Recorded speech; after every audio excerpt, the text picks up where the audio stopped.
This is Exodus, the 15th chapter. Then Moses and the Israelites sang this song to the Lord. They said, I will sing to the Lord, for he is highly exalted. He has thrown the horse and its rider into the sea. The Lord is my strength and my song. He has become my salvation. This is my God, and I will praise him, my father's God, and I will exalt him. The Lord is a warrior. The Lord is his name.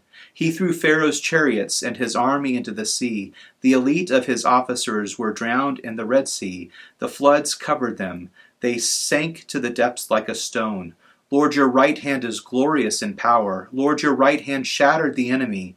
You overthrew your adversaries by your great majesty. You unleashed your burning wrath. It consumed them like stubble.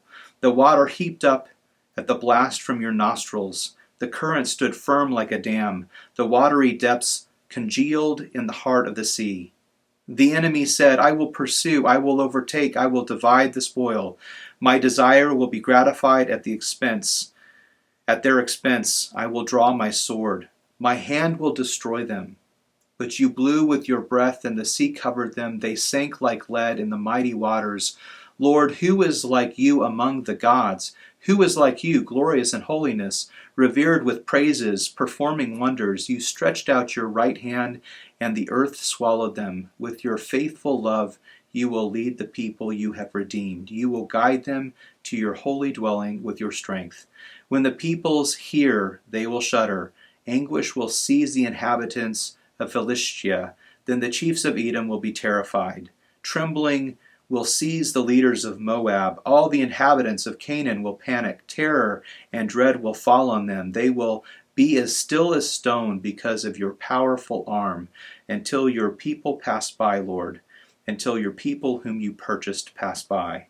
You will bring them in and plant them on the mountain of your possessions. Lord, you have prepared the place for your dwelling. Lord, your hands have established the sanctuary. The Lord will reign forever and ever.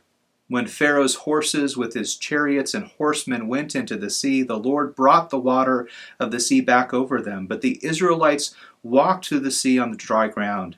Then the prophetess Miriam, Aaron's sister, took a tambourine in her hand, and all the women came out following her with the tambourines and dancing. Miriam sang to them, Sing to the Lord, for he is highly exalted. He has thrown the horse and its rider into the sea. Then Moses led Israel on from the Red Sea, and they went out to the wilderness of Shur. They journeyed for 3 days in wilderness without finding water.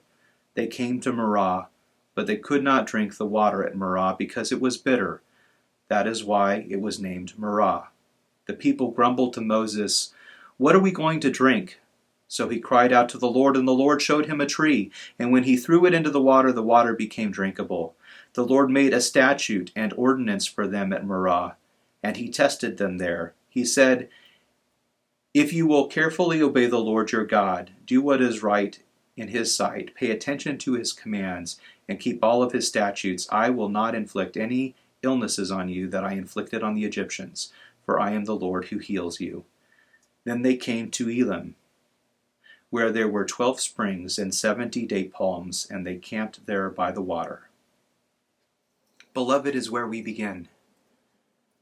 If you would enter into the wilderness, do not begin without a blessing.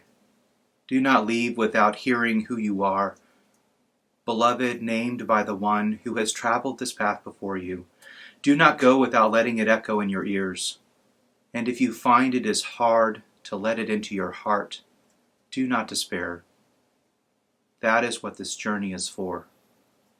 I cannot promise this blessing will free you from danger, from fear, from hunger or thirst, from the scorching of sun or the fall of the night, but I can tell you that on this path there will be help. I can tell you that on this way there will be rest.